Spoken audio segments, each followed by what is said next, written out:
আমরা এসে ফিরে যাই। কালকে আমি একটু পড়াশোনা করছি যতদূর পারছি। ওয়ালাইকুম সালাম। এই বইটা সম্বন্ধে অলমোস্ট সবাই জানেন, যারা আগে আসছেন জানেন। তারপরেও এটা হচ্ছে religious extremism in the lives of contemporary Muslims, ইংরেজি বই, অ্যারাবিক বই, ইংরেজিতে ট্রান্সলেশন।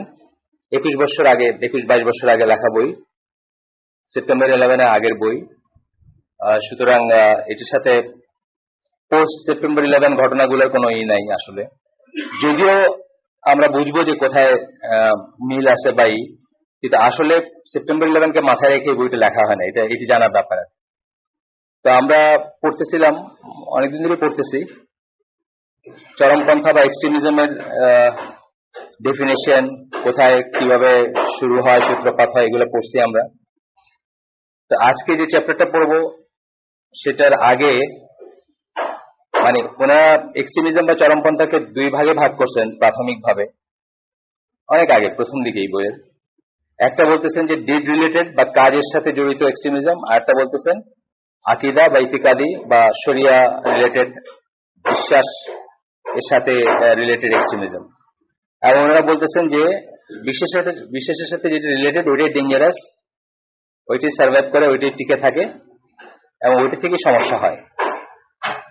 আর কাজের সাথে যেটা সাধারণত দেখা যায় যে একটা লোক একটা কিছু করলো, সে মরে গেলে ওটা শেষ, তারপরে আর ওটা কন্টিনিউ করে না বা খুব বেশি একটা করে না কাজের সাথে যেগুলো। আজকে এই চ্যাপ্টারটার নাম আমরা 3 নম্বর চ্যাপ্টার, এটা আগে দুটো চ্যাপ্টারে অনেক অনেক ধরনের আলোচনা ছিল, যাই হোক এটা 183 পৃষ্ঠাতে শুরু এই চ্যাপ্টার, দ্য স্ফেয়ার্স অফ ক্রিডল অ্যান্ড শরিয়া রিলেটেড এক্সট্রিমিজম।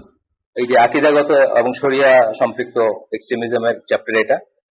সেখানে আবার আমরা যে কয়েকটা জিনিসকে সেন্টার করে এক্সট্রিমিজম ঘোরাফেরা করে, আকিদা রিলেটেড এক্সট্রিমিজম, সেগুলো আমরা পড়ছি।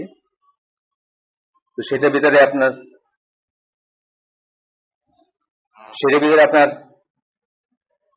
প্রথম আসছে আল ওয়ালা আল বারা। আপনারা জানেন আল ওয়ালা আল বারা, আপনারা হয়তো জানবেন, কিন্তু আমি আল ওয়ালা আল বারার জানছি অল্প দিন হয়। ধরেন আমার এই যখন 56 এর মতো, তো 46 বছর বয়স যখন আমার, তখন আমি জানতাম না ওয়ালা আল বারা কাকে বলে। সত্যি কথা না, আমাদের দেশে এটা একদমই আসে না কথাবার্তায়, বা এটা এই কনসেপ্টটা নাই। তবে সৌদি আরব সহ যেসব দেশে স্কুলে বা কলেজে মেথোডিক্যালি দিন শিক্ষা করা হয় বা করানো হয়, সেসব জায়গায় সবাই জানে। আপনারা যারা একটু দুনিয়াদারি খবর রাখেন, তারা যদি দেখেন যে পিবিএস আছে না আপনার আমেরিকান, তাদের ফ্রন্টলাইন বলে একটা প্রোগ্রাম হয়, ওটার আছে আর কি, মানে আর্কাইভ পাবেন।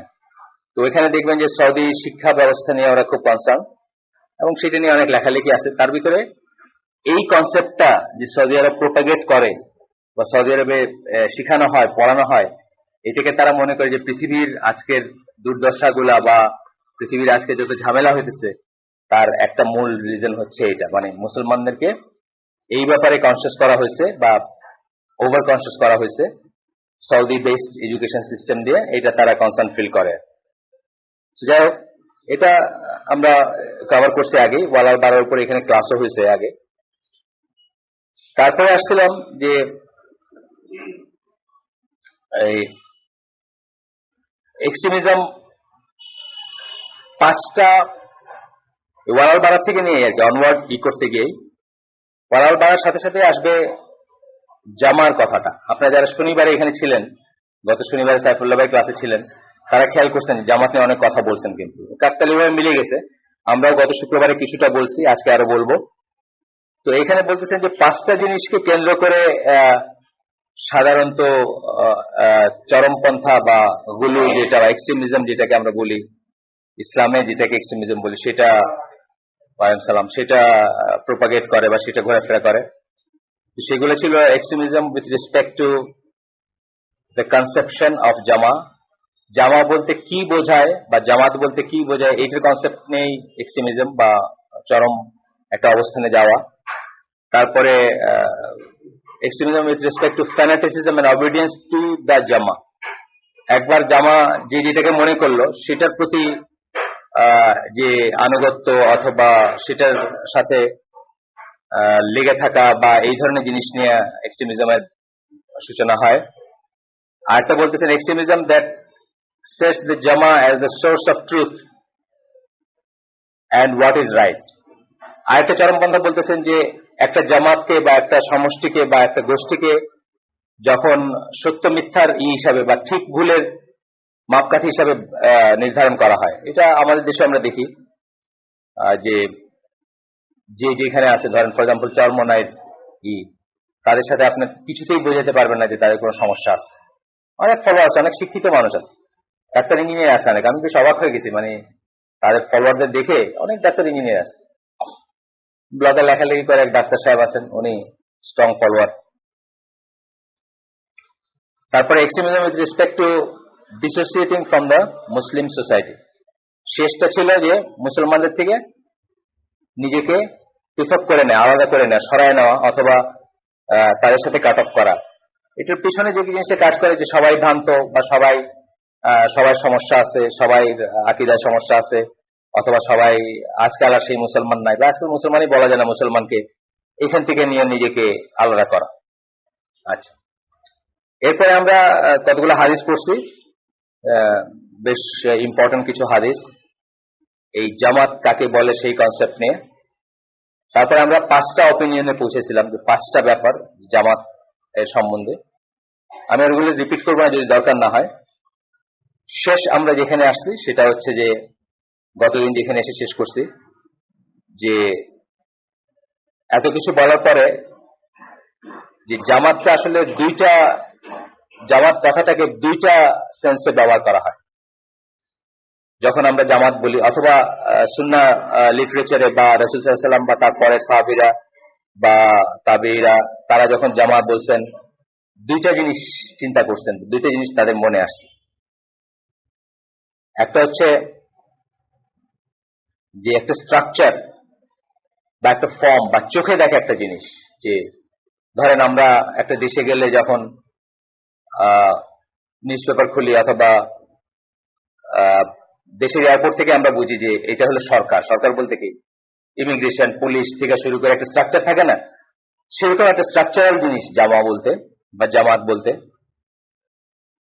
আরেকটা হচ্ছে যে একটা মেথোডোলজি বা একটা ওয়ে অফ একটা পদ্ধতিকে বলতেছেন জামাত, মানে এই পদ্ধতি, এইভাবে যারা চিন্তা করবে, এই পদ্ধতি যারা ফলো করবে বা তারা হচ্ছে একটা জামাত। এটা 2 রকমের। একটাতে আপনার চোখে দেখা কিছু জিনিস থাকতে হবে, আর একটা হচ্ছে একজন আমাকে একবার বলতেছিল যে আমরা পানির বিন্দুর মতো, সারা দুনিয়াতে 86টা আছে পানির বিন্দু, সবকটাকে এক করে দিলে যে কোনো সময় একটা বড় পানির বিন্দু হবে। তো যারা আহলে সুন্নাত জামার মেথোডোলজি ফলো করবে বা রাসূল এবং তার অনুসারীদের মেথোডোলজি যারা ফলো করবে, তারা সবাই ওইরকম হবে যে ইভেন দো স্ট্রাকচারাল জামাত বা ফিজিক্যাল জামাত নাই কোথাও, যদি নাও থাকে, সেই ক্ষেত্রে তারা এমনভাবে সবাই তাদের প্র্যাকটিস করবে, তাদের দিন প্র্যাকটিস করবে যে কোনোদিন যদি তাদেরকে একত্রে নিয়ে আসা হয় তাহলে তারা সবাই আবার একটা জামাত হইতে কোনো সময় লাগবে না। সো এই পর্যন্ত আমরা মোটামুটি পড়ছিলাম, আজকে তার পথে পড়বো ইনশাআল্লাহ। ইন্নাল হামদুলিল্লাহ নাহমাদুহু ওয়া নাস্তাইনুহু ওয়া নাস্তাগফিরুহু ওয়া নাউযু বিল্লাহি মিন শুরুরি আনফুসিনা ওয়া মিন সাইয়্যাতি আমালিনা মান ইয়াহদিল্লাহু ফালা মুদিল্লা লাহু ওয়া মান ইউদ্লিল ফালা হাদিয়া লাহু ওয়া আশহাদু আল্লা ইলাহা ইল্লাল্লাহু ওয়াহদাহু লা শারীকা লাহু ওয়া আশহাদু আন্না মুহাম্মাদান আবদুহু ওয়া রাসূলুহু। আম্মা বা'দ, ফা ইন্না খায়রাল হাদিসি কিতাবুল্লাহ ওয়া খায়রাল হাদী হাদী মুহাম্মাদিন সাল্লাল্লাহু আলাইহি ওয়াসাল্লাম ওয়া শাররুল উমুরি মুহদাসাতুহা ওয়া কুল্লু মুহদাসাতিন বিদআহ ওয়া কুল্লু বিদআতিন দালালাহ ওয়া কুল্লু দালালাতিন ফিন-নার। আসসালামু আলাইকুম ওয়া রাহমাতুল্লাহি ওয়া বারাকাতুহু। আজকে আমরা দেখব প্রথম ইউজটা কি বললাম, একটা স্ট্রাকচার হিসাবে, যেটাকে চোখে দেখা যাবে, যেটা চোখে দেখে বোঝা যাবে যে জামাতটা এক্সিস্ট করে। এটা বলতে আসলে কি বুঝি বা কি বোঝানো হয়েছে, বা আসলে রাসূল সাল্লাল্লাহু আলাইহি ওয়াসাল্লামের যে হাদিসগুলো আমরা আগে পড়ছি, যেগুলো আজকে পড়লাম না, হয়তো কিছু কিছু আসবে, এগুলাতে কি মিন করা হয়েছে। এখানে বলা হচ্ছে if the Muslims agree upon a legally sanction leader, Muslims agree upon, একমত হলো legally sanction leader. Legally sanction মানে যিনি বৈধ, এরকম একজন লিডারের উপরে, they become a congregation or জামা that one is obliged to adhere to and not separate from. তাহলে কি হলো যে মুসলমানরা যদি এগ্রি করে লিগালি স্যাংশন, যিনি আইনগতভাবে বৈধ একজন লিডার, আইনগত মানে অফকোর্স ইসলামী আইন, they become a congregation or জামাত, তখন তারা একটা জামাত বা কংগ্রিগেশন হয়, that one is obliged to follow অথবা অ্যাডহেয়ার, লেগে থাকার জন্য আপনার উপর বাধ্য, আপনি ওয়াজিব আপনার জন্য, নট টু সেপারেট ফ্রম, এবং সেটা থেকে আপনি আলাদা হবেন না। এই জামাতটা is in the agreement of the opinions upon an imam or leader to whom the pledge or the pledge of allegiance is given. তাহলে এটা কি ব্যাপার? এটা এগ্রিমেন্ট হলো একজন ইমামের ব্যাপারে বা একজন লিডারের ব্যাপারে যাকে বায়াত দেওয়া হবে। এই বায়াত কথাটা আমাদের ভিতরে অনেক কনফিউশন আছে মুসলমানদের ভিতরে, ইভেন খুব ভালো প্র্যাকটিসিং মুসলমানদের ভিতরে আছে, এবং এটা নিয়ে অনেক বিভ্রান্তি আছে, পীরপন্থীদের থেকে শুরু করে একদম কট্টরপন্থীদের পর্যন্ত আছে। এখানে অনেক ভুল বোঝাবুঝির ব্যাপার আছে। জামাত এখন কি বললেন, আপনারা যারা আমাদের সাথে অনেকদিন আছেন বা জানেন, সেলিম মর্গান বলে একজন ওয়েস্টার্ন স্কলার, মদিনা না, ইমাম সাহেবের পড়াশোনা, উনি ওই আমেরিকাতে ক্যালিফোর্নিয়াতে একটা মুসলিম কমিউনিটি গঠন করার চেষ্টা করছেন বা করতেছেন, জায়গা কিনে নিয়ে মসজিদ বানায়, মসজিদ কেন্দ্রিক, যাই হোক, এটা উনি ইমাম। উনি বলতেছিলেন যে এটার প্রসিডিওরটা কি, মুসলমানরা কিভাবে তাদের লিডার সিলেক্ট করবে। তো ওই পুরা লেকচারটা ওটার উপরে, ওটা আমরা পরে ট্রান্সলেট করে এবং ওয়ার্ডে নিয়ে এসে তারপরে ওটাকে বাংলা করছিলাম লেকচার থেকে। তো ওখানে উনি বলতেছেন যে প্রথমত হচ্ছে যে মাস পিপুল, ডিফারেন্সটা খেয়াল করেন, যে মাস পিপুল কি মনে করলো এটা খুব একটা ইম্পর্টেন্ট ব্যাপার না, জনগণ কি মনে করলো এটা ইম্পর্টেন্ট না। মুসলিম লিডার কে করবে হচ্ছে তারা মুজতাহিদ আলেম, যারা তারা মুজতাহিদ আলেমরা, মুজতাহিদ তারা আমরা আগে বলছি, আপনারা জানেন হয়তো সবাই। মুজতাহিদ হচ্ছে যারা ইজতিহাদ করতে পারে। ইজতিহাদ মানে এমনিতে মুজতাহিদ মানে পরিশ্রমী, কিন্তু এটা হলো বিশেষ একটা সেন্সে যে যারা নিজেদের মতো করে পড়াশোনা করে কোরআন এবং সুন্নাহ বা কোরআন এবং হাদিস থেকে রুলিং বের করতে পারে। আমাদের দেশের পার্সপেক্টিভে মুজতাহিদ কয়জন পাওয়া যাবে আমি খুব ডাউটফুল, মানে খুবই রেয়ার ব্যাপার। মুজতাহিদ অনেক বড় একটা কথা, যদি আমাদের দেশে মুফতি এবং শাইখুল হাদিস একদম রাস্তায় ঘাটে ঘরে ঘরে পাবে না, কিন্তু মুফতি মুজতাহিদ এগুলো অনেক বড় কথা, এগুলো অনেক পরের কথা। সকল ডিসিপ্লিনের উপর যাদের আইডিয়া থাকে, ইসলামে যে বেসিক কতগুলো ডিসিপ্লিনে পড়াশোনা করে না, যেমন ধরেন তাফসীর একটা ডিসিপ্লিন, হাদিস একটা ডিসিপ্লিন, বা কোরআন একটা, হাদিস একটা, সকল গুলোর উপর যাদের থাকবে, দখল থাকবে, তারাই মুজতাহিদ হতে পারেন। যাই হোক, আমাদের এখানে ইফতা একটা সাবজেক্ট, আপনারা জানেন হয়তো, 2 বছর বা 3 বছরে কেউ যদি পাশ করে ফেলে তারপরে সে মুফতি হয়ে যায়। সো এই মুফতি, আমরা এখানে যখন মুফতি বলবো এই মুফতি আসবে না। আচ্ছা, তো বলতেছেন তো বলছেন যে মুজতাহিদ আলেমরা ঠিক করবেন। কতজন ঠিক করবেন, মানে কতজন আলেম হইতে হবে, এটার কোনো সেট নাম্বার নাই, তবে এক না, এইটুক শিওর, এক না, তিনি যত বড়ই হন না কেন। তাইলে ওমর রাদিয়াল্লাহু আনহুর একার বায়াতি এনাফ হইতো, কিন্তু তারটা ভ্যালিড হয় নাই যতক্ষণ অন্যরা, ওই যে আপনারা জানেন সেই ঘটনায়, অন্যরা যতক্ষণ, স্পেশালি আনসাররা যতক্ষণ বায়া নেন নাই ততক্ষণ পর্যন্ত কেউ কমফোর্ট ফিল করেন। সুতরাং একজন হবে না, বাট কত নাম্বার অফ হবেন, মানে যত নাম্বার হইলে আর ফিতনা হবে না, এইরকম একটা আরো আছে, এরকম প্রসিডিউর আছে বা পয়েন্ট আছে। তো যেটা বলতেছি যে এটা ইসলামের আমির সিলেকশনটা একটু অন্যরকম ব্যাপার। এটা মানে আমাদের ব্রেনকে ট্রেডিশনালি যা দেখে আসছে বা যা জানে সেটার সাথে নাও মিলতে পারে, মিলতে হবে এমন কোনো কথা নাই। বাট মাস পিপলের মানে অপিনিয়ন নেওয়া যেতে পারে, কিন্তু কোনো প্রয়োজন নাই, বাধ্যবাধকতা নাই। অপিনিয়ন নেওয়া যেতে পারে একটা কথা, আর না নিলে হবে না একটা কথা। যেমন ওই আলী রাদিয়াল্লাহু আনহু এবং ওসমান রাদিয়াল্লাহু আনহু স্পেশালি, মানে ওনার সময় ওনাকে যখন সিলেক্ট করা হয় তখন অপিনিয়ন নেওয়া হয়েছে, ঘরে ঘরে গিয়ে অপিনিয়ন নেওয়া হয়েছে, কিন্তু নিতে হবে বলে কোনো কথা ছিল। যে 6 জনের কমিটিতে ছিল, ওই 6 জনের কমিটি যারা ডিসাইড করতো সেই হয়েছে, কিন্তু তথাপি তারা জিজ্ঞেস করছেন, অনেককে বাইরের মানুষকেও জিজ্ঞেস করছে কিন্তু সেই জিজ্ঞেস করা করতে হবে আর করা যেতে পারে দুটো আলাদা জিনিস। এটা আপনার দেশে আপনি করতে পারেন কখনো, যে আচ্ছা একজন মানুষকে মনে হচ্ছে আচ্ছা দেখলাম আমরা একটা অপিনিয়ন নিয়ে দেখলাম, কিন্তু অপিনিয়ন তার ভাগ্য নির্ধারণ করবে না, বা তার সে অপিনিয়নের উপর ডিপেন্ড করবে না সে প্রেসিডেন্ট হবে কি হবে না। তাইলে সে কোনোদিন নিরপেক্ষভাবে কাজ করতে পারবে না, কোনোদিন সে সত্যের করতে পারবে না। সে অলওয়েজ চিন্তা করবে যে ভোটের সময় ভোট পাবো কিনা, এমন একটা কথা বলবে যেটা বললে ভোট পাবে, এমন একটা কথা বলাতে বিরত থাকবে যেটা করলে, ধরেন 5 ওয়াক্ত নামাজ পড়ো সবাই, এই কথাটাই জোরে বলবে না, এটা বললে যদি আবার ভোট কমে যায়, কথার কথা।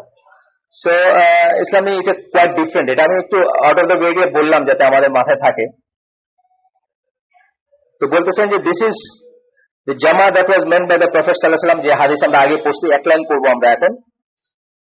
Stick to the community of the Muslim and their imam. হুযায়ফা রাদিয়াল্লাহু আনহুকে যে অ্যাডভাইস দিছিলেন তার ভিতর বলছিলেন যে মুসলিম কমিউনিটির সাথে এবং তার ইমামের সাথে লেগে থাকুক। এই সেন্সে জামা মানে হচ্ছে এটা, যে একজন বৈধ লিডার থাকবে যাকে মুসলমান মানে মুস্তাহিদ আলেমরা যাকে সিলেক্ট করছেন বা যার কাছে সবাই বায়াত করছেন, বায়াত দিচ্ছেন, অন্তত এমন নাম্বার অফ আলেম দিচ্ছেন যে আর ফিতনা হবে না। আপনারা জানেন যে সৌদি আরবে কিন্তু যদিও খুব বড় কোনো হচ্ছে তা আমি বলি না, কিন্তু সৌদি আরবে কিন্তু যে কোনো মানে নেক্সট ইন লাইন কে আসবে বা কে নেক্সট হবে, এটা যতক্ষণ ওদেরকে ওই যে মানে সিনিয়র ওলামাদের যতক্ষণ এটা ওকে না করছে ততক্ষণ কিন্তু এটার ভ্যালিডিটি হয় না। মানে এটা একটা সন্দেহযুক্ত জিনিস থেকে যায় বা এটা একটা আনসার্টেন জিনিস থাকে। তারা যখন এটাকে ওকে করে বা তাদের একজন একজন করে যখন করতে শুরু করেন তখন বোঝা গেল যে না এটা ঠিকই আছে এখনো, মানে এই যুগেও আর। আচ্ছা, তো এখানে তাবারির একটা আছে, জারির তাবারি, জানেন ওই প্রথম অর্গানাইজড তাফসীর যার। The correct opinion is that the meaning of the report is to adhere to the congregation in obeying the command that the people are agreed upon. The one who discards his allegiance has left from the Jama. তাহলে কি এটা মানেটা কি হলো, যে এই যে আল্লাহ রাসূল যে বলছেন যে কমিউনিটির সাথে লেগে থাকো, ইমামের সাথে লেগে থাকো, অ্যাডভাইস দিচ্ছেন হুযায়ফা রাদিয়াল্লাহু আনহুকে, এটা মানে অ্যাকচুয়ালি কি, এই এগ্রিড আপন যে লিডার তার কমান্ডকে মেনে চলতে হবে, তার অর্ডারকে মেনে চলতে হবে, এবং সেইখানে যে তার আনুগত্য প্রত্যাহার করে সে জামাত ত্যাগ করতে হবে বা জামাত থেকে বাইর হয়ে গেছে। খুব সিরিয়াস জিনিস কিন্তু ইসলামে, অত্যন্ত সিরিয়াস জিনিস। This is the same meaning that is intended. আরেকটা হাদিসের কথা বলতেছেন, ইবনে আব্বাসের হাদিস, আমরা আগে পড়ছিলাম 6টা হাদিস, তার ভিতরে আরেকটা হাদিসের কথা বলতেছেন যেখানে কথাটা এরকম যে for whoever sees something from his leader that he doesn't like, যখন কেউ তার নেতার ভিতরে, ইমামের ভিতরে, আমিরের ভিতরে এমন কিছু দেখবে যা সে পছন্দ করে না, লেট হিম বি পেশেন্ট, সে যেন ধৈর্য ধারণ করে। The one who separates a handspan from the community and then dies, যে বিগত পরিমাণ কমিউনিটি জামাত থেকে সরে যায় এবং তারপরে মৃত্যুবরণ করে, dies not accepted death of the days of ignorance, জাহিলিয়াতের মৃত্যু হয় তার মৃত্যুটা আর কিছুই না, জাহিলিয়াতের মৃত্যু হয়। এই সেন্সে জামাতটা, এই হাদিসের কথাটাও তাই আসে, এই হাদিসে যা বোঝাতে চাওয়া হয়েছে সেটাও এই জিনিস। আচ্ছা, এখন বলতেছেন যে এই যে ব্যবহার করলাম আমরা, ব্যবহার দেখালাম আমরা, এটা ভিন্ন যুগে ভিন্ন রকম হইতে পারে এবং কোন একটা যুগ আসতে পারে ইন উইচ নো সাচ জামা অর কমিউনিটি এক্সিস্ট, এমন কোন জামাত বা কমিউনিটি এক্সিস্টই করে না, এটা হইতে পারে, very much possible. For example এখন সাউথ আফ্রিকায় যারা মুসলিম আছে, কথার কথা, অথবা যে কোনো ছড়াইছিটা আছে না সারা দুনিয়ায়, তাদের জন্য কোনোভাবেই করে না, মানে আমাদের জন্য করে না, কিন্তু তাদের কথাটা আমি স্পেশালি এই জন্য টেনে আনলাম যে তারা এমনকি সমাজবদ্ধভাবেও জামাতবদ্ধ হওয়া তাদের জন্য ডিফিকাল্ট আছে। when it does not exist, যখন সেটা থাকবে না, এখন যেমন নাই, is obligatory upon the Muslims to work to bring it into existence, আমাদের জন্য ওয়াজিব বা ফরজ হচ্ছে এটাকে আবার অস্তিত্বে ফিরে আনার চেষ্টা করা। as electing a leader who is the head of the structure of the Jama is a matter that all agree upon as being obligatory, একজন লিডার সিলেক্ট করা, যে জামার স্ট্রাকচার যেটা আমরা বললাম সেটার উপরে থাকবেন, হেড হিসাবে থাকবেন, সেটা সকল স্কলার এগ্রি করেন যে এটার জন্য চেষ্টা করাটা বা এটা চাওয়াটা হচ্ছে ফরজ বা ওয়াজিব।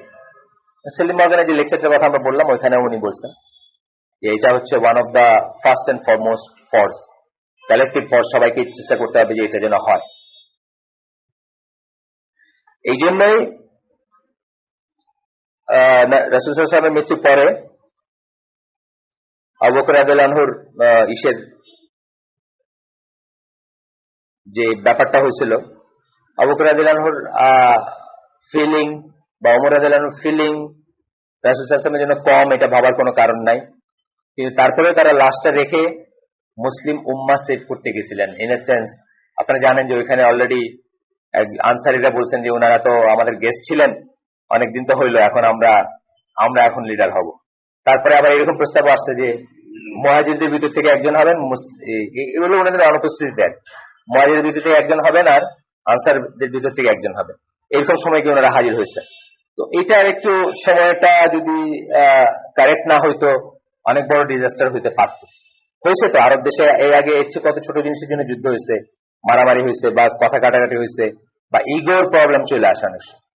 যে আমি কইলাম আমি এখানকার ভিতরে সবচেয়ে মুরব্বী, সবচেয়ে বয়স্ক, আমি কইলাম মদিনাটা আমাদের শহর, আমরাই তাদের দায়িত্ব আনছি, আমরা তাদের মানে কি বলে হোস্ট, আমরা কইলাম তারা শুনলো না আমাদের কথা। এরকম একটা ইমোশন যদি উস্কাই দিতে পারেন আপনি বা হয় অনেক কিছু, আসলে তো অনেক কিছু এইভাবে হয়। ধরেন এর সাথে যে পতন হয়েছিল, আপনারা হয়তো অনেকে জন্মই হয় না, অনেক ইয়াং মানুষ এখানে আসেন, আমি দেশে ছিলাম না, বিদেশ ছিলাম, এসে শুনছি ঘটনাটা, বাড়িতে গেছি সিলেটের গ্রামে, মানুষ আমার জিজ্ঞেস করছে এরশাদ ওরা সরাই ফেললো কেন, কি করছিল, মানে people didn't understand what was wrong with এরশাদ।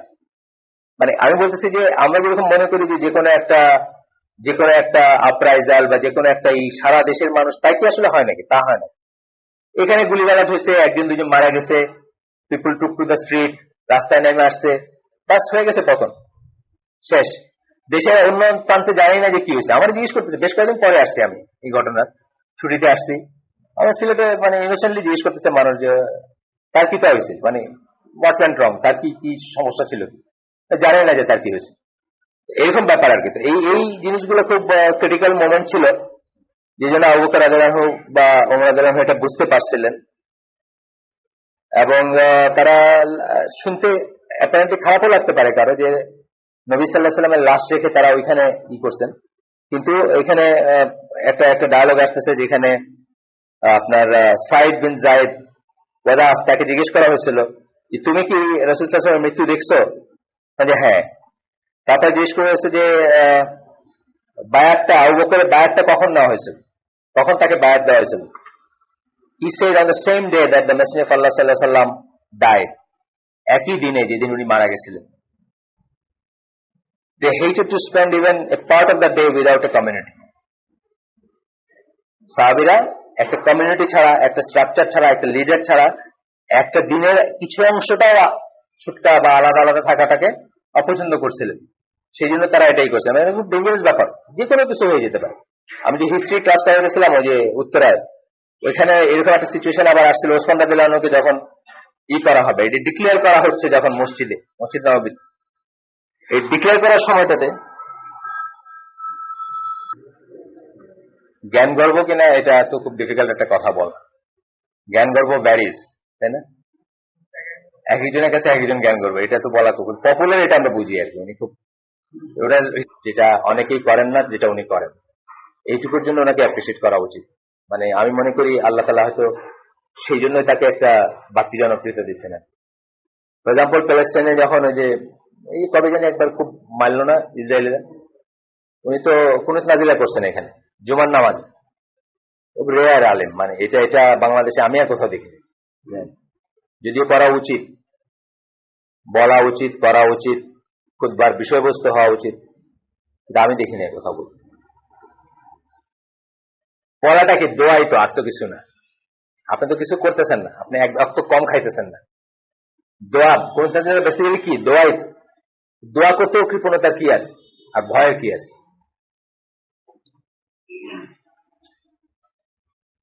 আর এটা ওপেন দোয়া, এটা তো কোনো ষড়যন্ত্র না। মসজিদে, জুমার মসজিদে দোয়া করতেছে, যাই হোক, মানে আমি মনে করি আরো এরকম কিছু কিছু ব্যাপারে অনেকে দেখছি যে এরকম ক্রাইসিসে আর কি উনি মানে সঠিক স্ট্যান্ডটা নিচ্ছেন না। হয় না যে ঝড়টর হয়, ঝড়টর হইলে পয়লাই প্রকৃতির ব্লেম করে অন্য একটা লাইন নিয়ে নেয় আমাদের দেশের মানুষে, কিন্তু আসল লাইনটা তো নেয় না, মানে যে আমাদের কি সমস্যা, কেন এরকম গজব আসতেছে, এই লাইনটা তো নিতে চায় নাকি।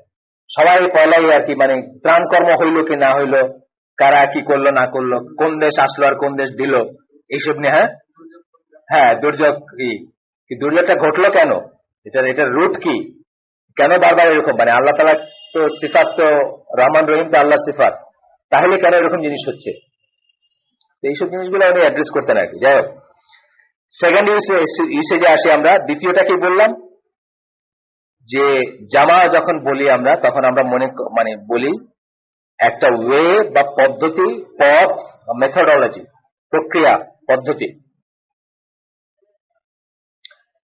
তারপরে বলতেছেন যে the texts that require one to adhere to the jama must not be studied in isolation from the texts that speak about the safe sect and victorious group.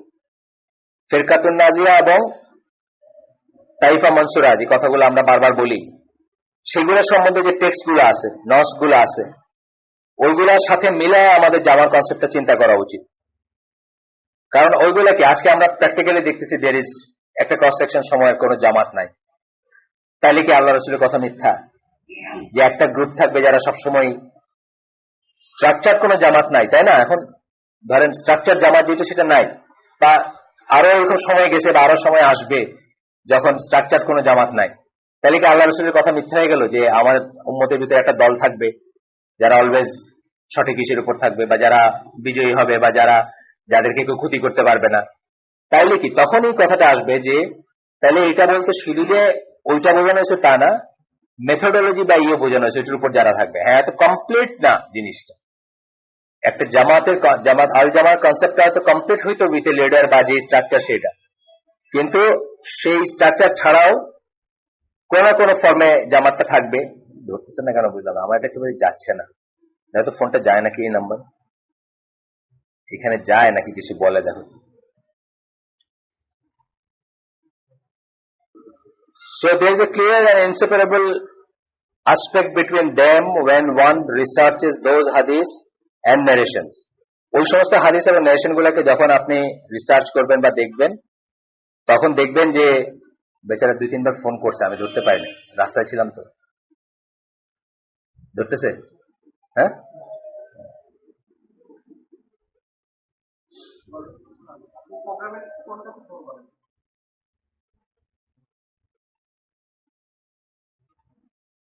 আপনি যে ফোনটাতে ফোন করেন সেইটাতে ফোন করেন।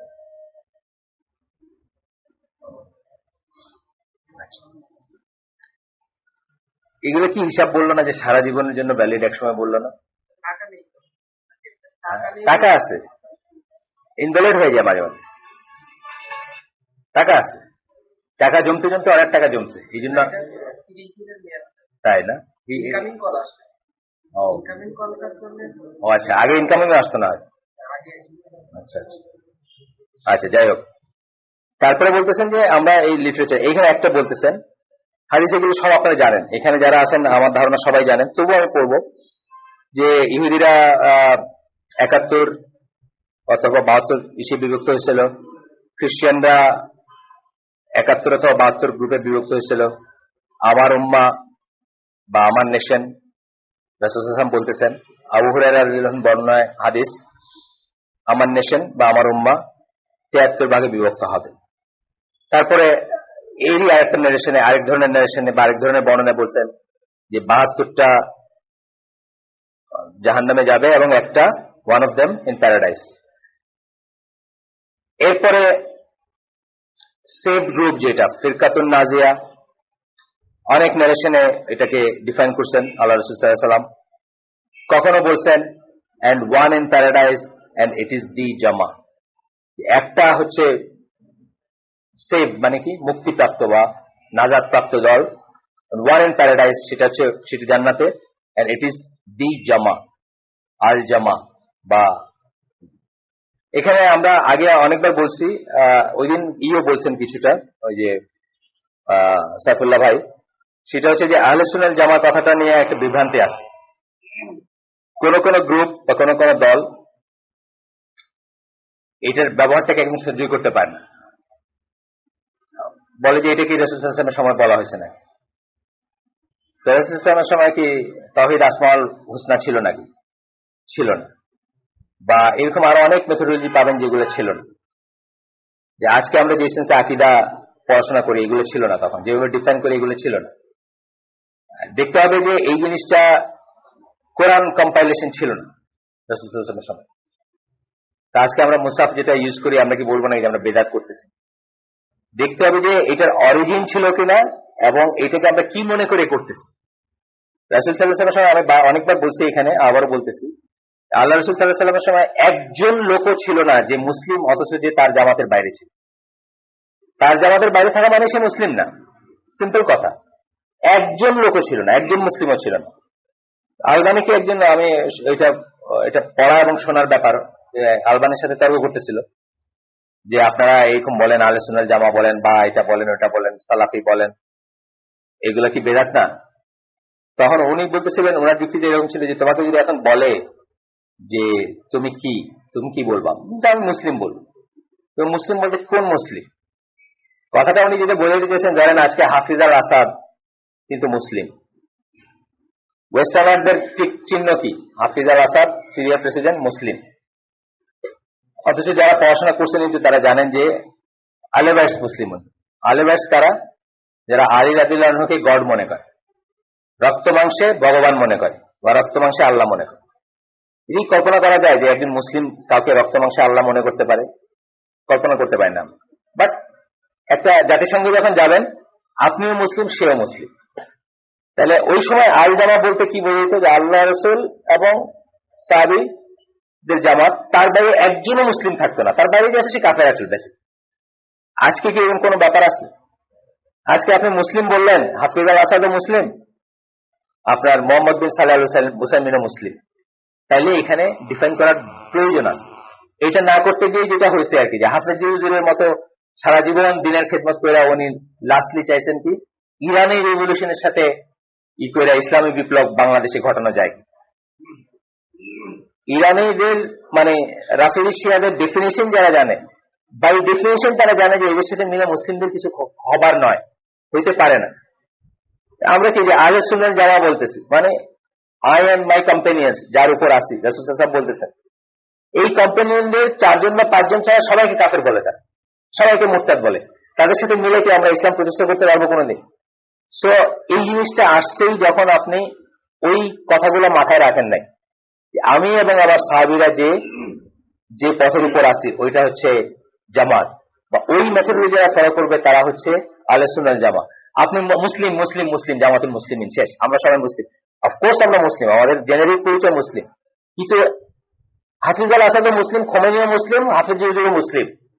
এই কথা বলতে গিয়ে যেটা হয়েছে যে ওদের সাথে মিলে গিয়ে আপনি এখন ইসলাম প্রতিষ্ঠা করতে চাইতেছেন। কার সাথে মিলে ইসলাম প্রতিষ্ঠা করতে চাইতেছেন? যে যারা মনে করে যে 5 জন সাহাবী ছাড়া বাকি সবাই কাফের এবং মুরতাদ হয়ে গেছে, সবাই ঈমান হারায় ফেলছে। অথচ সেই সাহাবীর কথা এবং সেই সাহাবীদের কথা বলে রাসূল বলতেছেন যে আমি এবং আমার সাহাবীরা যে পথের উপর, সেই পথের উপর যারা থাকবে তারা জান্নাতে যাবে আর বাকি সবাই জাহান্নাম। তাহলে এই জিনিসটা মানে প্রথমেই আমাদের ঠিক করে নেওয়া উচিত যে আহলে সুন্নাত জামা যখন আমরা বলতেছি, বইলে আমরা এখানে কোনো গ্রুপ, কোনো দল, কোনো বোঝাইতেছি না, আমরা একটা মেথডোলজি বোঝাইতেছি, যেটা বোঝানো খুবই জরুরি। এই জন্য জরুরি যে কোনো টার্ম ডিক হেডের সাথে আমাদের দেশে দেখবেন প্রায় দেখবেন লেখায়, ইভেন ব্লগে বা কথায় বার্তায়, গল্পে, সাহিত্যে একতা একতা একতা। কার সাথে একতা? কিসের বেসিসে একতা? ও নবীর সব সাহাবীরা কাফের, এই বেসিসে একতা আপনার সাথে আমার কি একতা হবে? এন্ড দেন আমরা একতার পরবর্তী যখন বলবো যে ভাই এইটা আমরা কি করে নিব, কোথা থেকে জানবো, তা আপনি বলবেন অমুক কি শরীয়ত মাদারি, আমি বলবো যে অমুক সাহাবী, তাই না? তা তারা একতা থাকবে না আপনার। সুতরাং unity for the sake of unity হল মিনিংলেস।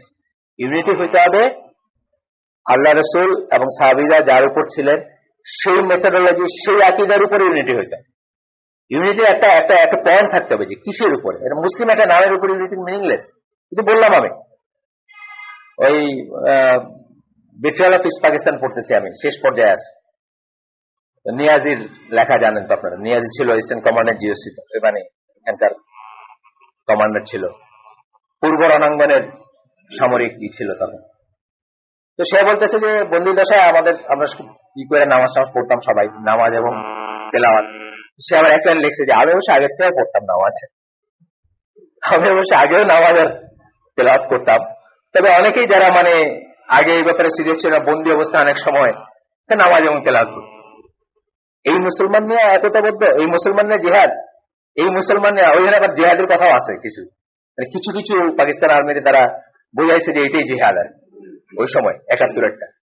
তো এই হলো অবস্থা যে নামাজ পড়াটা একটা খবর হিসাবে সে লিখতেছে। তারপরে সে যাই হোক সে বলছে যে আমি আগেও পড়তাম, মানে সে আগেও সালাত আদায় করতো, মুসলমান সে সালাত আদায় করতো আর কি, এটা নিউজ হিসাবে বলছে সে আগে। অন্যদের কথা বলছে যে সময় এবং সুযোগ পাওয়াতে অফুরন্ত সময় সবাই নামাজ পড়তো, সবাই কোরআন শরীফ তেলাওয়াত করতো ইত্যাদি ইত্যাদি। এটা একটা ক্যাচ, বুঝছেন তো, মানে এটা একটা ধোঁকা, এটা একটা ধোঁকা যে আপনি কারো বিরোধিতা করতেছে দেখেই সে তার সাথে আপনার একতা হইতে পারে না, এটা তো ভুল হিসাব। ধরেন আমি আমেরিকাকে পছন্দ করি না, কথার কথা, ইরান আমেরিকা বিরোধিতা করে, আমিও করি, ইরান আমার ভাই। এই থিওরিতেই হিউগো চ্যাভেজকে ভাই বানাইছে, ব্রাদার বলে ডাকছে না আহমেদ নিজাদ হিউগো চ্যাভেজকে। হিউগো চ্যাভেজ ভাই হয় কেমনে? একজন মুসলিমের ভাই হইতে পারে নাকি হিউগো চ্যাভেজ? ভাই হবে কেন? তো এই থিওরিতেই বানাইছে যে ও আমেরিকার অপছন্দ করে, আমি আমেরিকার অপছন্দ করি, so we both are brothers. এই থিওরি যতদিন, ইউনাইটেড থিওরি যদি এইটা হয়, আপনি শুধু লুজার লুজার এবং লুজারই হবে। ইউনাইটেড থিওরি হইতে হবে ওইটা যে আহলে সুন্নাত জামা বলতে, বা আপনি যা নাম দেন, আপনি এক্স নাম দেন, জামাত এক্স, জামাত ওয়াই, যে নাম দেন ওই নাম দিয়ে আপনি যদি বোঝাইতে পারেন যে আল্লাহ এবং আল্লাহ রসুল এবং তার সাহাবীরা যার উপর ছিলেন, ওইটার বেসিসে যদি ইউনিটি হয়, ইউনিটির মিনিং আছে। আর কোন ইউনিটির কোনো মিনিং নেই। এগুলো তো পলিটিক্যাল ইউনিটি, এগুলো হলো স্ট্র্যাটেজিক ইউনিটি। এগুলো আজকে এখানে আছে, কালকে এখানে চেঞ্জ হয়ে যাবে, হয় না? দেখেন না, এই যে ধরেন আফগান গ্রুপগুলো যারা ওই ফার্স্ট ওয়ারটা যারা করছে, শত্রু যতদিন ছিল ততদিন সবাই খুব একত্রে শত্রু মোকাবেলা করতে পারছে। যেই শত্রু গেছে নিজে নিজে মারামারি শুরু। ইউনিটের বেসিসটা কি ছিল? বিরোধিতা ছিল ইউনিটের বেসিস, কিন্তু ইউনিটের বেসিস কোন ক্যারেক্টারই ছিল না। ক্যারেক্টারটা যা হওয়া ছিল, শুদ্ধ আকীদা, শুদ্ধ ঈমান, শুদ্ধ পন্থা পদ্ধতি, এটি ছিল না ইউনিটের। যে জন্য যেই সোভিয়েতরা গেছে নিজে নিজে মারামারি শুরু হয়ে গেছে। আর কি মারামারি লিমিট আছে আর কি, আপনি যদি পড়েন লজ্জাজনক ব্যাপার দেখি। তো এই জন্য অনেকে আমরা ভুল করি, এটা একটা trap. Unity for the sake of unity, unity খুব দরকারি জিনিস, কিন্তু ইউনিটি হইতে হবে একটা পয়েন্ট, এটা হইতে হবে। সেই পয়েন্টটা কি? সেই পয়েন্ট হচ্ছে রাসূল এবং সাহাবীরা যার উপর ছিল। যাই হোক, আমার এই আপনারা জানেন এই মসজিদে কিছু খুতবা দিচ্ছেন একজন রাষ্ট্রীয় পর্যায়ের বা জাতীয় পর্যায়ের ইসলামী ব্যক্তিত্ব। উনি আমার সাথে দেখা করতে আসছেন এই 2005-এর দিকে আমার বাসায়, 4-5-এ। কি কথাবার্তা, মানে আমরা কি করি না করি বলতেছি। তো আমরা বললাম যে আমরা প্রাইমারি স্কুল টাইপের খোলার চেষ্টা করতেছি, দিনের প্রাইমারি স্কুল, মানে এবিসিডি একদম বেসিক শিখবো, যা আমরা করতেছি একদম বেসিক। কালেমা, এটার মিনিং কি, এটা কি। এখানে পিএইচডির কোনো স্কোপ নাই, বারবারই আমি বলি। তো ওরা বলতেছি, তো উনি আরেকটু এক্সপ্লেন করে জানতে চাইলে আমি বললাম যে মানে আহলে সুন্নাত ওয়াল জামার আকীদা কি, মানহাজ কি, এগুলা। উনি ফায়ার হয়ে গেলেন, বলছে এইটা কোথায় আছে, এইটা কোথায় আছে। আমি তখনও জানতাম না যে উনি মানে একটা জামাতের আমির আর কি, এটা আমি জানতাম না, পরে জানছি। একদম ফায়ার হয়ে গেল। তো সাইফুল্লাহ ভাই যেটা বলতেছিলেন এই একই কথা, মানে মদিনাতে ওনার সাথে কার কথা হইতেছিল, তো ওনার উপরে ফায়ার হয়ে গেছে, যেটা হলো প্রথম বেদাত আহলে সুন্নাত জামাত বলা। এটা আপনি এক্স বলেন, জামাত এক্স বলেন, জামাত এক্স বলে যদি আমরা বোঝাইতে পারেন যে আল্লাহ রসুল এবং সাহাবীরা যার উপর ছিলেন, ওইটাই আহলে সুন্নাত জামাত, ওইটাই জামাত এক্স, ওইটাই আল জামাত। যদি কোথাও থেকে ওইটাই আল জামাত। কিন্তু এটা একটা মেথোডোলজি বোঝাইতে, যেমন তাওহীদ, এত কিছু পড়ার দরকার আছে নাকি? তাওহীদ উলুহিয়া, উবুদিয়া, তাওহীদ কি বলে রুবুবিয়া আর আসমা ওয়াস সিফাত, সাহাবীরা কি এইভাবে ক্লাস করে পড়ছেন নাকি? আর 3 ভাগে ভাগ করে কোনটা কত, এগুলো পড়ছেন না? কিন্তু তারা জিনিসগুলো আত্মস্থ করছেন। আপনি আত্মস্থ করতে পারেন, আপনার কিছু পড়ার দরকার নেই, বুঝছেন না? কিন্তু ডোন্ট সে ইট ইজ বিদআত। এটা হলো জাস্ট জিনিসপত্রকে সহজ করার জন্য একটা জিনিস করা হয়েছে, এটাকে কেউ ইবাদত মনে করতেছেন। ওয়ালাইকুম সালাম। তাওহীদ উলুহিয়া বা তাওহীদ রুবুবিয়া বলা মানে একটা ইবাদতের কাজ করলাম, এটা কেউ বুঝতেছিলেন। এটা হচ্ছে পরিষ্কার করার জন্য আজকের দিনে যাদের ভিতরে জটলা বাইরে গেছে জিনিস, বা যাদের ভিতরে ভিশনটা হয়ে গেছে তাদের জন্য।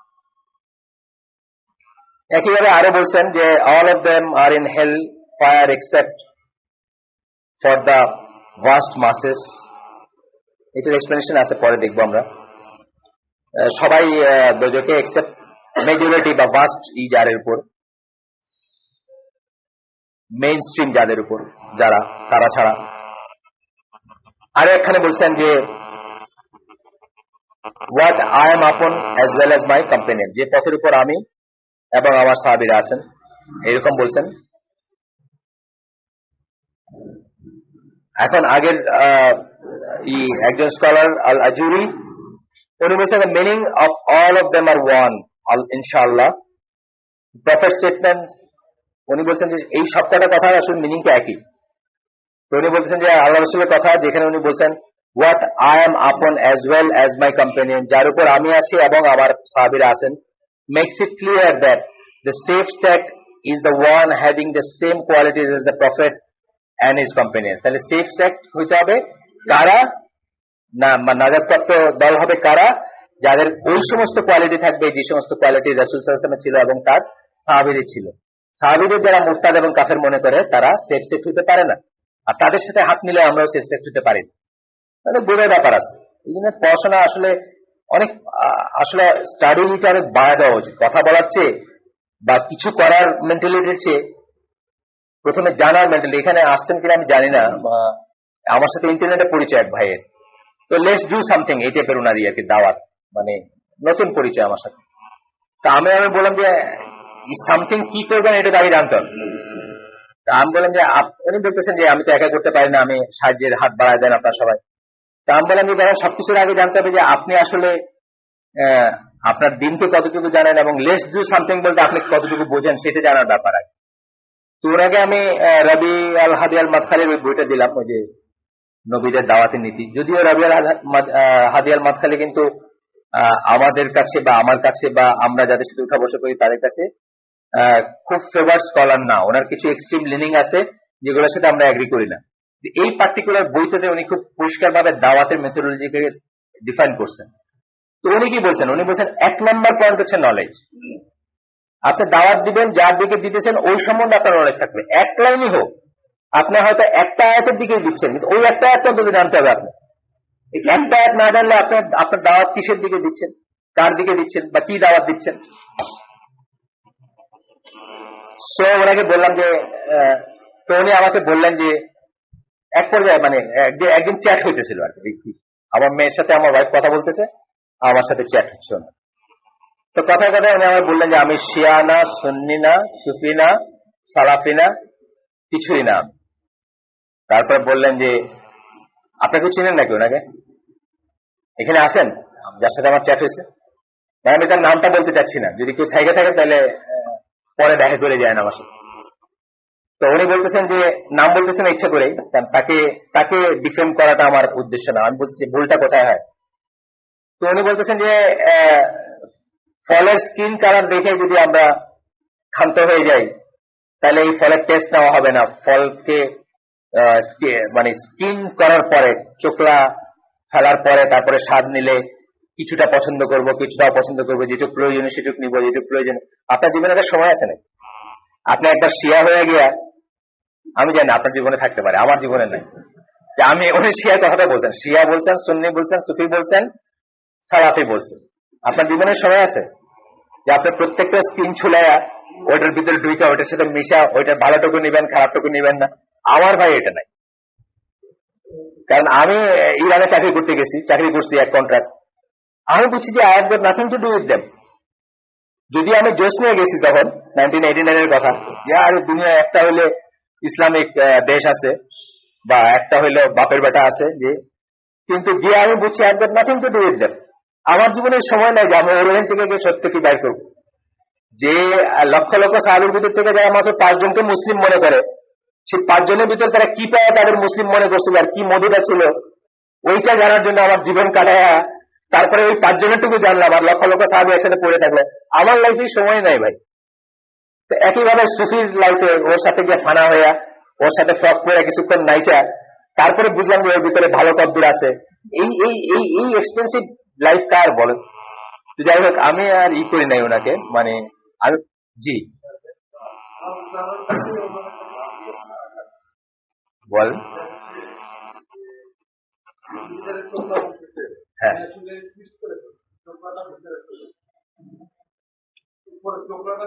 সবাই মানুষ সবাই খারাপ জিনিস খারাপ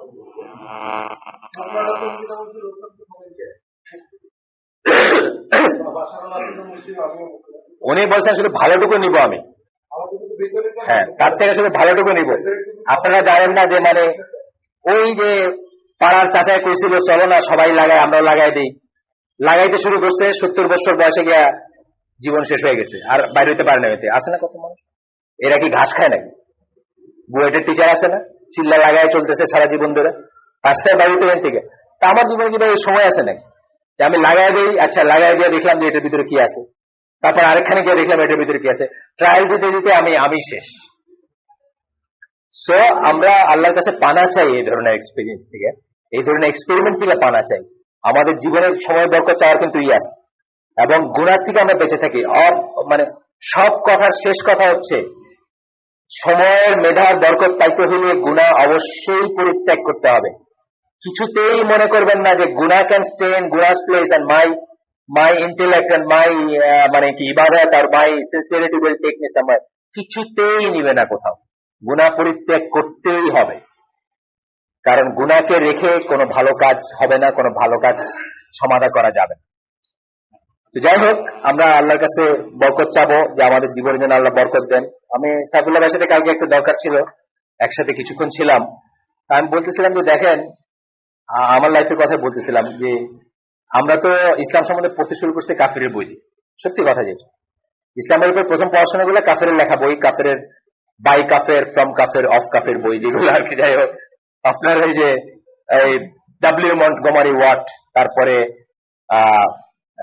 জন আরবেরি বা এই ধরনের নাম আছে না, ওরিয়েন্টালিস্ট যাদের, তাদের বই। তো ওদের বইগুলা তো এখন বুঝি, তখন বুঝি নাই। বা ক্যারেন আর্মস্ট্রং এর সিরা কত সুন্দর লাগে পড়তে। ওদের বইগুলোর উদ্দেশ্য হচ্ছে যে সারা বই ধরেন 99% বই ভালো, সুন্দর, আপনাকে প্যাম্পার করতেছে এজ এ মুসলিম, আপনার মনটা তার প্রতি একটা আপনার একটা সফটনেস আসবে। তারপরে একটা লাইন বলবে যে লাইনের জন্য আপনি ইমানে হারায় যায়। এটা হচ্ছে মানে তাদের বইয়ের ক্যারেক্টারিস্টিক। এবং এইটা এই বড় বড় স্কলাররা সবসময় বলে যে নেভার টেক ইউর দিন ফ্রম কাফের। এটি শুনতে তো কেমন লাগে, কাফের থেকে আমি আমার দিন নিতেছি। আনফর্চুনেটলি তখন ওইরকম লিটারেচার ছিল না আমরা যখন শুরু করছি। আজকের মতো এরকম বই, এই বই জন্ম হয় নাই তখন। মুসলমানের লেখা, মুসলমানের ট্রান্সলেট করা বই, বুঝছেন না? বই পাইতে গেলেই হয়তো তাদের ইসের থেকে পাইতেছে ভাই। কিন্তু আসলে মুসলিমরা যখন কোন একটা সবাই বা কোনো ইসে যখন অ্যাড্রেস করেন, অলওয়েজ বলেন যে কাফের থেকে দিনের কিছু নিবান। দিন কার কাছ থেকে খুব খুব খুব সাবধান, কার কাছ থেকে দিন নাও খুব সাবধান। বিকজ ইটস লাইফ, তোমার লাইফ তুমি কার কাছে জমা রাখবা, কার কাছ থেকে নিবে, এটা খুবই। তো আমি প্রায় একটা উদাহরণ দিই যে ওই কি মাইকেল হার্ট হান্ড্রেডস যে লেখছে, ওর প্রথম মিথ্যা তো সে রাসূল সাল্লাল্লাহু আলাইহি ওয়াসাল্লামকে 1 নম্বর ব্যক্তিত্ব বলছে, যারা টপ 100 জনের এই দিয়া বলছে যে সবচেয়ে ইনফ্লুয়েন্স করছিল পৃথিবীকে, রাসূল সাল্লাল্লাহু আলাইহি ওয়াসাল্লামকে 1 নম্বরে দিয়া খুবই মুসলমানরা এটা নিয়ে খুব আহাও করে। কিন্তু এইখানে এক জায়গায় লিখছে যে he is also the author of the holy book Quran. আপনি যদি ওই জেসে ওই লাইনে যদি এটাও ভিতরে ঢুকে, অথবা ভিতরে না ঢুকুক, সন্দেহ যদি ঢুকে যে আল্লাহ রাসূল কি দেখে কোরআন লিখছেন নাকি, আপনার আর থাকলো কিছু? আপনি ওইটা পড়তে গিয়ে যা গেইন করছিলেন তার চেয়ে অনেক বেশি হারায় ফেলছে। সো আমরা খুব কেয়ারফুল হব যে কার কাছ থেকে আমরা আমাদের দিন নিচ্ছি, ডেফিনেটলি। আচ্ছা, এরপরে আসতেছে this shows the connection between the hadith about the safe sect and the hadith about the জামা, as the safe sect is the জামা। সেফ সেক্ট যেটা সেটাই জামা, জামা যেটা ওইটাই সেফ সেক্ট, এবং সেটা বোঝার একটা ব্যাপার আছে। তারপরে বলতেছেন আর্লি স্কলারদের স্টেটমেন্ট থেকে আসতেছে, জামা refers to A set of characteristics, কতগুলা বৈশিষ্ট্যকে জামা বলবে। এটা সম্বন্ধে যারা বলতে গিয়ে বলছেন কি যে কিসের জামাত, মানে আহলে সুন্নাল জামা বা আহলুল হাদিস বা হাদিসের লোক বা জামাত সুন্নার লোক, এটা কতগুলো বৈশিষ্ট্যকে বলবে। এবং ওই বৈশিষ্ট্যটা বুঝতে গেলে আপনাকে বৈশিষ্ট্য শিখতে হবে, না আপনি বুঝবেন না বৈশিষ্ট্য কি। এই জন্য পড়াশোনার দরকার আছে। আমরা বারবার বলি পড়াশোনার দরকার। একসময় আপনার একজন তবলিগের মুরব্বী দেখে মনে হচ্ছে না যে এর চেয়ে সিনসিয়ার এর চেয়ে সুন্নতের পাবন্দি লোক আর নাই, because you never knew what is সুন্নত। আপনি সুন্নত কাকে সেটাই বলে সেটাই জানতেন না, সেই জন্য আপনার মনে হয়েছে যে এই লোকটা কত পায়াস, মনটা গভীর মানে শ্রদ্ধায় ভরে উঠছে, কারণ সুন্নতের ইগুলো জানতেন না। তারপরে আপনি যখন সুন্নত নামাজে দাঁড়ায় পাটা যেন ফাঁক করে দাঁড়ায়, আস্তে আস্তে আপনি জানতেছেন এখন না। এটা কি করে, হাত মিলায়, দুই হাত দিয়ে মিলায় আর বুকে নিয়ে চুপচুপ করে মুখে। আস্তে আস্তে আপনি যখন জানতে শুরু করলেন তখন দেখলেন তো কিছুই সুন্নত না, খালি ড্রেসটাই সুন্নত, মানে একটা সাদা ড্রেস পরছে এবং সে ভাবতেছে সে সুন্নতে আছে। যে আসাদ চৌধুরী একটা ছড়া আছে, সাউলি ভাবে সে পড়ে স্কুলে, একটা ছোট মেয়ে, সে মনে মনে ভাবে যে সে স্কুলে পড়ে, তার রাবার আছে, স্কেল আছে, বই আছে, খাতা আছে, সব আছে, বুঝছেন। তো তবলিগি স্টাইলের সুন্নত একসময় আপনার মনে হচ্ছে বা এর চেয়ে পায়াস কিছু নাই। আজকে আপনি কি আপনার চোখ বদলে গেছে, বিকজ ইউ লার্ন, আপনি শিখছেন সুন্নত কাকে বল। সুন্নত শিখার ব্যাপার আছে। তো এটা বলতেছেন যে একটা characteristic and not simply A form or structure. এটা আমি বসায় দিলেন উপরে একটা ফর্ম, 5 ওয়াক্ত নামাজ পড়তেছে পিছনে, তা না, কতগুলো ক্যারেক্টারিস্টিক থাকতে হবে। এই ঢাকায় শত শত মসজিদে 5 ওয়াক্ত নামাজ হচ্ছে না, তাহলে কি হইলেও কিন্তু এগুলো সুন্নতের উপর না, হইলেও এগুলো আহলে সুন্নাত জামাত তরিকায় হচ্ছে না, হইলেও এগুলোকে আল জামা বলবেন না বা জামার অংশ বলবেন না, বা মানে স্ট্রাকচারাল জামা না হইলেও এই ক্যারেক্টারিস্টিক জামা যেটা বা মেথোডোলজি জামা বলবেন না। আজকে আমরা শেষ করে দিই এখানে, ইনশাআল্লাহ একটু দেরি করে শুরু করছি, আমরা শেষ করে তারপরে উত্তর দিই। সুবহানাকা আল্লাহুম্মা বিহামদিকা আশহাদু আল্লা ইলাহা ইল্লা আনতা আস্তাগফিরুকা ওয়া আতুবু ইলাইক। আমার